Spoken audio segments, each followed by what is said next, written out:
2021 was an absolutely amazing year in the sneaker world, but I'll be the first one to admit that it was not all unicorn farts and glitter shits. So let's talk about the 5 worst things that happened to me in the sneaker related world during the year of 2021.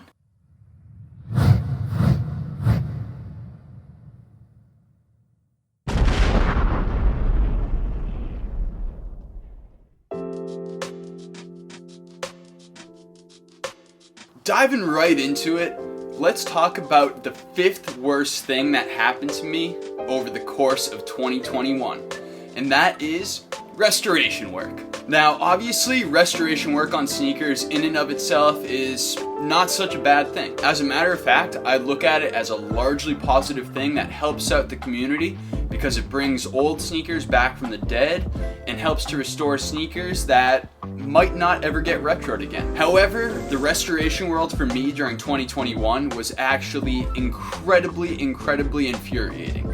Going into the year 2021, I decided that I was going to jump headfirst into restoration work. After diving deep into some black holes on YouTube, I thought that I was going to be pretty damn good at it. I invested a ton of time, a ton of money, and a ton of energy to start off my restoration business. I came to realize incredibly quickly, restoration work is fucking tough. I took it upon myself to learn midsole repaints, re-glues, and icing.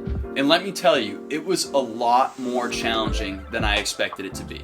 While I got pretty good at icing shoes throughout the course of the year, re-gluing and repainting turned out to be 2 of the more difficult tasks that I've ever encountered within the sneaker world.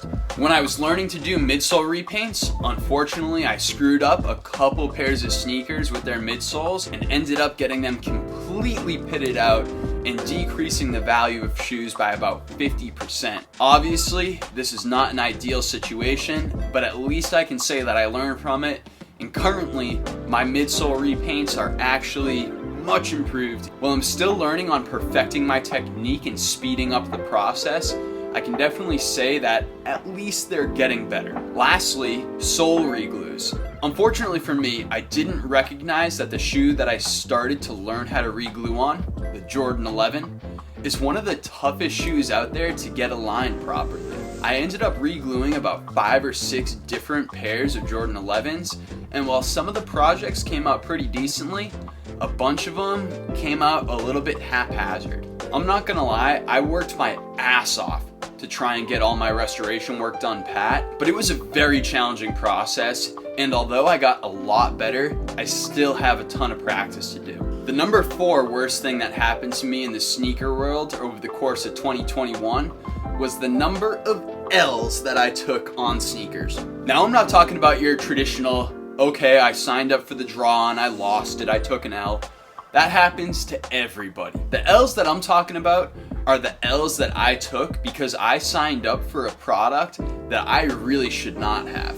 Living in California, all of the draws on sneakers happen at 7 a.m. So whenever there was a draw happening, I had to wake up earlier than traditionally, which meant that I was a little bit groggy sometimes when I was hitting that enter draw button. That being said, there were a bunch of draws that I entered that I really should not have. A couple of pairs that I hit on that I probably shouldn't have hit on. Dunk High Twist, Dunk High Up, ACG Moab, the Air More Uptempo, Jordan 1 Center Court, the Air Jordan 1 Zoom Crater, and on the Adidas side of things, the Yeezy 700 V3 Copper Fade. All of those items are actually selling for less than retail, so I either took an L on them or am about to take an L on them when I finally end up selling the product. At the end of the day, it's really just a lesson learned, and I basically got to wake up earlier, so then that way I got my wits about me and I know not to enter the draws on pairs that aren't going to have any sort of resale value on them whatsoever. Speaking of pairs that I took an L on, that'll bring me to my number 3 worst thing that happened in the sneaker world during 2021 on a personal level.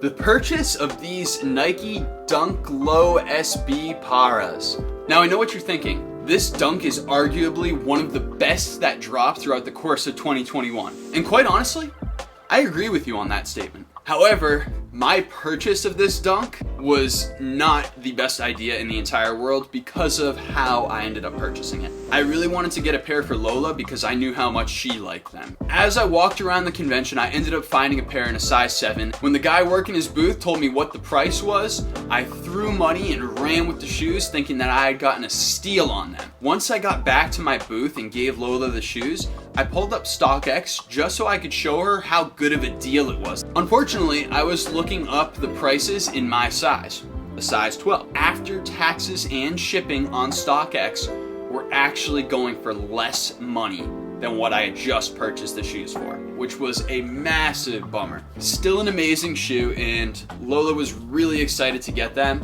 so I can't say that it was the biggest L of the year, but definitely knowing that I could have got these for substantially less kind of hurt me a little bit. I guess if we're gonna be talking about sneaker conventions, we should talk about the number 2 worst thing that happened to me in the sneaker world during 2021, and that is conventions. Now I know what you guys are thinking.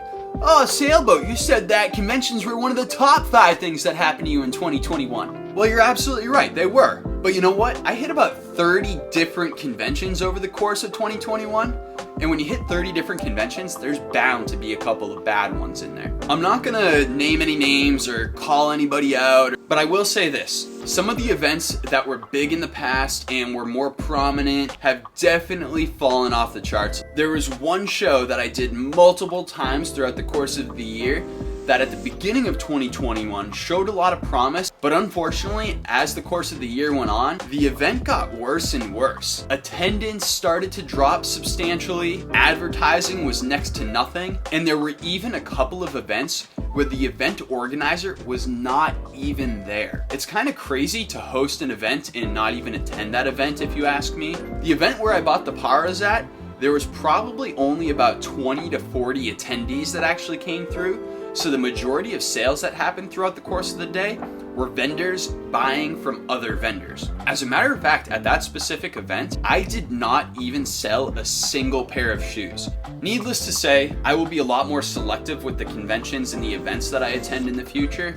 At least I learned from all of these events, but quite honestly, there was a lot of wasted time, money, and effort throughout the course of 2021. And now, on to the number 1 worst thing that happened to me in the sneaker world during the course of 2021. I'm sure that you have a couple of pairs of shoes that you really like, something that you might call a grail shoe. Well, I got a couple pairs of those too, and one of my top 3 shoes of all time is the Nike Air Yeezy Zen. As you can see, I'm lucky enough to actually own a pair of these, and because of how much I like these, I actually wear them on a fairly regular basis. These shoes are from the 2008-2009 era, which means at this point in time, they have 13 years on them. After 13 years, kicks are definitely bound to show some signs of aging, and the Air Yeezy Zens are definitely no exception. Now, unfortunately, one of the worst things that could have happened to this pair ended up happening. I'm gonna show you guys real quick, but brings a little bit of a tear to my eye.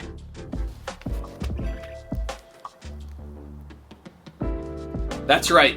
The soles are starting to separate. This was a huge bummer when I started to notice it because I know that these things are going to fall off pretty soon, and I'm probably only going to be able to wear these shoes a couple more times before they're going to need a complete sole swap. Now, like I mentioned before, I'm planning on continuing to practice my restoration skills, so I promise you that when these things do fall apart, my restoration skills will be good enough that I will be able to restore them myself. There's not too much I can do about it though. It's inevitable with this pair of shoes. And all I can say is that I'm really happy that I got as much life out of them as I did prior to them falling apart. So there you have it. The 5 worst things that happened to me in the sneaker world over the course of 2021. All things considered, the year could have gone a lot worse, and I could have taken a lot more L's than I did. But these things did kind of bum me out a little bit, and I figure it's worth mentioning all of the negatives that happened throughout the course of the year, because realistically, you gotta take the good with the bad. I know I sure am, which is why I'm trying to stay positive and make 2022 an even better year and learn from all of the mistakes and mishaps that happened throughout the course of 2021. Thank you to everybody that stopped by to watch this video. The support means the world to me. If you guys are looking for the inventory that I have for sale or looking for more information about customization and restoration projects that I've done, check out the website at www.sailboatsupplies.xyz, or you can hit me up on Instagram at sailboatsupplies. As always, thank you to everybody that stuck around until the cold, bitter end of this video. I'm Sailboat, and I'm out of here.